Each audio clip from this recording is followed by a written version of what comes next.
车子的确可以发动啦。但我刚刚透过维修履历，我看到这个阿姨，她的摩托车，她的皮带好像5年没有检查了。我想要帮她拆下来检查，皮带断掉了，阿姨她就顾路了，她可能就要牵车啦。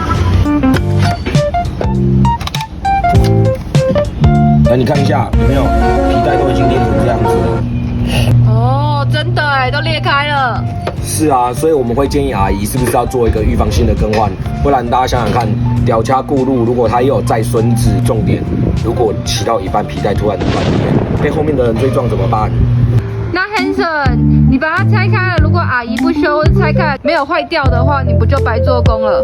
检查是我们本来就应该做的事情，换与不换是客人的决定，但是我觉得这本来就是机车的技师应该做到的事情，这个也是我的理念。你的车是否也想要让我当做你的家人一样照顾？如果是，赶快底下留言跟我说，由 Hanson 哥来帮你做检查。